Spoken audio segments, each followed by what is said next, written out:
Bismillahirrahmanirrahim. Halo semua, assalamualaikum warahmatullahi wabarakatuh. Saat ini aku berada di Kintamani, Bali. Terus pada video kali ini aku ingin menjawab dari pertanyaan teman kemarin. Itu kan ada salah satu pertanyaan, Mas, untuk sopir truk itu enak pegang armada sendiri atau punya orang lain? Seperti aku contohnya. Kalau kita pegang armada orang lain itu jatuhnya enak, sopir itu enak. Kenapa enak? Itu karena untuk masalah perawatan ataupun trouble waktu di perjalanan, untuk sopir itu tidak begitu pusing. Karena kan kita tinggal telepon di rumah, armadanya trouble di jalan, kita nunggu transferan. Kalau nggak ditransfer tinggal bilang aja.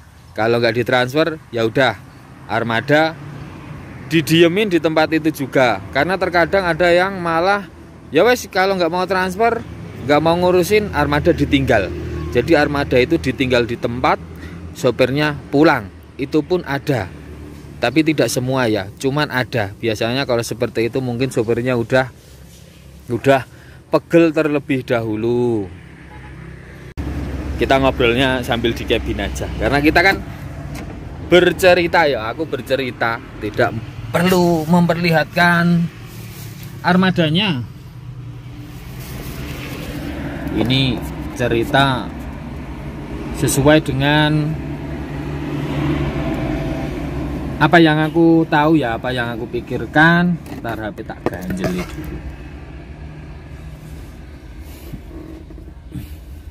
Jadi aku cerita berdasarkan dari pengetahuanku.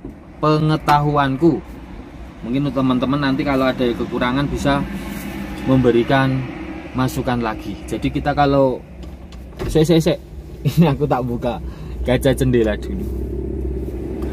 Jadi enaknya sopir itu kalau kita pegang armada orang lain seperti itu. Untuk masalah perawatan tidak begitu memikirkan, karena untuk sopir itu kan kita tergantung ding masing-masing ya. Kita kalau mau ragat sedikit-sedikit nggak masalah, itu kan udah sering aku videokan. Tapi untuk masalah yang berat itu masalah bos, jadi semua kan tergantung dari bosnya. Untuk masalah perawatan sopir itu tugasnya cuman, kalau untuk aku, untuk masalah muatan aku cari sendiri. Jadi muatan itu jarang banget aku dicarikan bosku, jarang banget. Jadi kebanyakan untuk muatan aku mencari sendiri. Terus kalau kita itu punya armada sendiri, itu apa-apa ragat sendiri. Terus selain itu, untuk kerusakan armada itu kita bisa meminimalisir. Karena untuk armada kan armada kita sendiri, jadi memakainya itu mungkin untuk kehati-hatiannya akan lebih ini ya, lebih banyak. Karena untuk tanggung jawabnya kan juga kita sendiri, kita yang bawa sendiri, armada kita sendiri gitu. Jadi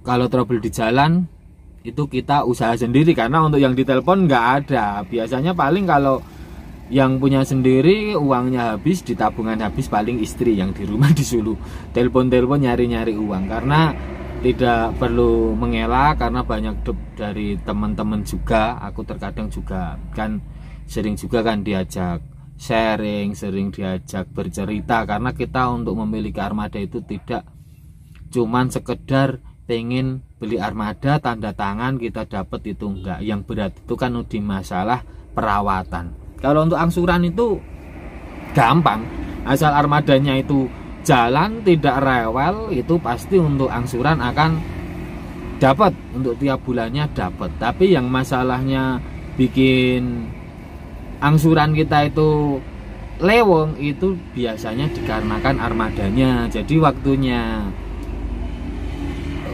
angsuran, waktunya perpanjang pajak, terus banyak minta ganti, armada trouble lah, itu kan pusing pasti ada. Itu di waktu seperti itu kan ada. Nah, itu untuk masalah di perawatan ya. Untuk masalah di perawatan untuk sopir itu enak kalau pegang armada orang lain karena kita tidak perlu memikirkan masalah perawatan. Tapi dibalik semua itu, aku sebagai sopir ya, terkadang kan juga kita terngiang-ngiang kan, setiap bulan itu aku mendapatkan uang sekian juta. Misal aku berikan armada sendiri, itu kan juga tetap kita mendapatkan setoran, kita alihkan ke bank. Itu kan lama kelamaan armada itu kan bisa jadi kita sendiri. Kalau untuk aku kan bekerja sama orang nih, aku ngerjain Black Sweet ini, ajak dia kerja, ya wes, uang setoran dikasih pemilik. Tapi kalau kita punyanya sendiri, kita bayangkan ini, kita setoran ke bank gitulah. Kita bukan setoran ke bos, tapi kita setoran ke bank. Itu kan lama kelamaan kita punya armada sendiri. Terkadang aku juga terngiang-ngiang ya, hal seperti itu aku terngiang-ngiang, kepengen juga. Tapi kita harus memikirkan matang-matang untuk hal itu, karena untuk armada kan harganya juga lumayan mahal. Terus untuk aku sendiri itu kapan hari juga sempet banget aku pengen berpikiran kalau untuk canter itu kita harus siap dana di angka 300 juta.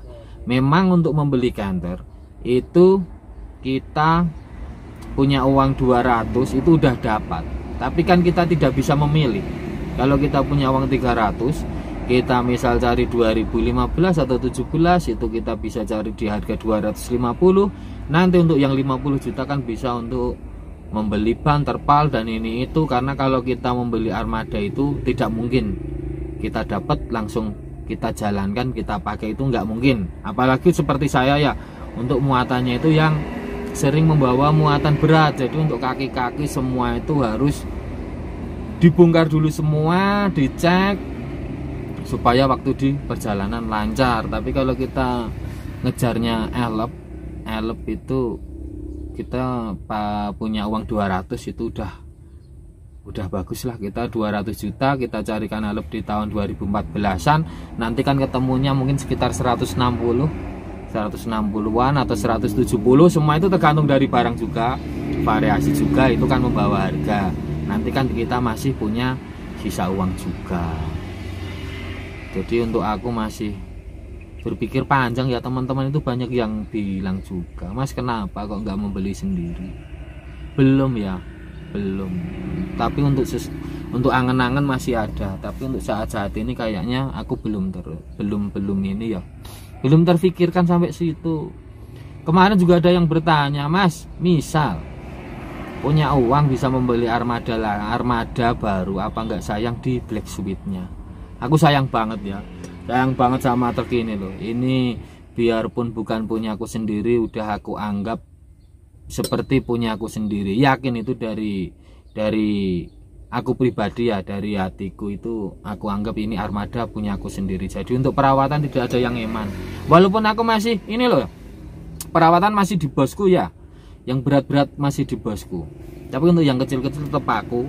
Terus untuk aku ngerawatnya juga tidak setengah-setengah, karena memang di samping dari itu, di samping dari keinginanku, istriku itu juga tidak masalah, karena memang dari awal berjuang, alhamdulillah kan di YouTube itu aku juga bersama si Black Sweet. Jadi aku sayang banget sama si Black Sweet. Bahkan aku juga sempat ngobrol sama pemiliknya ya, sama bosku, kalau untuk armada ini kalau bisa jangan dijual, sayang banget ya kalau dijual, itu sayang banget. Aku yang kerawat itu udah maksimal kan. Kita nggak tahu kalau ini dijual. Kalau aku punya uang nggak masalah, mungkin bisa aku bayarin sendiri. Tapi kan kalau belum mampu kan kita tidak perlu memaksakan. Kita jangan memaksakan cuman karena kita itu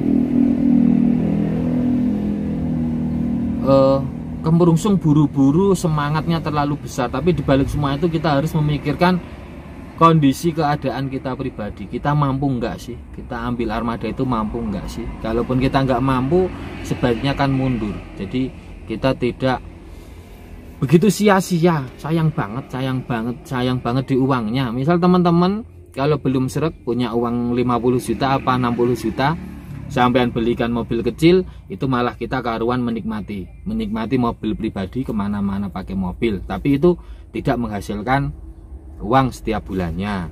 Kalau kita paksakan membeli truk tapi kita masih ragu-ragu, nanti kan truk kejual kita nggak mampu, uangnya kan kita hangus. Uang yang 50 apa 60 juta itu kan hangus. Kalau untuk masalah muatan, aku itu alhamdulillah untuk masalah muatan saat ini aku itu tidak begitu memikirkan. Kalau untuk masalah muatan aku nggak begitu memikirkan. Alhamdulillah ada aja kalau masalah muatan.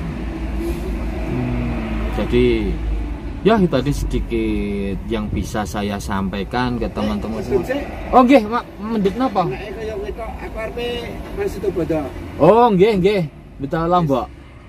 Murah-murahan lah timbang kesuwen ngene. Oh nggih. Lembaran anyar. Nggih, wangsul ke anu. Asem 2 ton. Oh, sias deal niku wae aseme. Oh, nggih. Ame 2 kilo, Mas. Ah, mboten napa-napa. Lembaran mana to? Nggih. Sesuk ge budal meneh. Tak tongake do entuk muatan. Amin. Arang wengi saya, 3 wengi engko. Aku ngomong wis nang Ketapang, ku mbok wonge siape bengi aku dipel radoan ya nang kene. Oh, nggih. Ya penting mandhap alon-alon malah sesuk ge. Mengke dalu napa ya sesuk? Ya. Sesuk ya. Nek karepe bose kono sesuk. Oh, nggih. Gini nanti tak kabarin, nek moro-moro ngabarin Mas kesini kan aku nek posisi lagi kadoan. Nggih, kadoan. Ini sombong aku nang Ketapang bos lho. Ah nggih, mending mlampah alon-alon. Santai to. Nggih. Seperti mengke dalu muat tak ya. Iya. Pilih sing nang kene kan kadoan. Nggih. Iya Mas. Nggih. Muatan. Nggih, Pak. Ya ini di Bali kan sepi ya. Ini mau turun ke situ Bondo, mau bawa asem. Udah nginep 2 malam, mau 3 malam. Kalau untuk aku kan baru 1 malam. Semoga aja besok muat. Nah seperti inilah kira-kira muatan sepi, angsuran bulanan tidak nutup dikarenakan adanya itu kebanyakan nginep. Ini masalah juga. Ini banyak banget tuh untuk truk itu. Semakin kita dalamin akan semakin banyak cerita. Nanti aku ceritakan ke teman-teman semua. Yang pasti aku cerita harus apa adanya, sesuai dengan apa yang sering aku lihat ya. Sesuai dengan yang apa sering aku lihat, tanpa mengada-ada sama sekali. Jadi ya tadi sedikit video dari saya, hiburan dari saya, sedikit ocehan dari saya. Semoga bermanfaat. Kita antum kaweruh, kita berbagi, kita bercerita. Mungkin untuk teman-teman misal ada kata-kataku yang mungkin yang kurang di dalam penjelasan, monggo menulis di kolom komentar. Karena untuk komentar teman-teman semua itu jadi penyemangatku. Selain itu kan juga dari aku yang kurang benar bisa menjadi benar. Jadi komentar teman-teman terserah mau komentar apa. Dulu sering komentar pedes-pedes banyak, tapi sekarang alhamdulillah enggak. Karena komentar pedes teman-teman itu mungkin itu malah bisa jadi sebagai penyemangatku, pecutan buat diriku untuk bisa menjadi lebih baik lagi. Oke, sekian, terima kasih. Wassalamualaikum warahmatullahi wabarakatuh.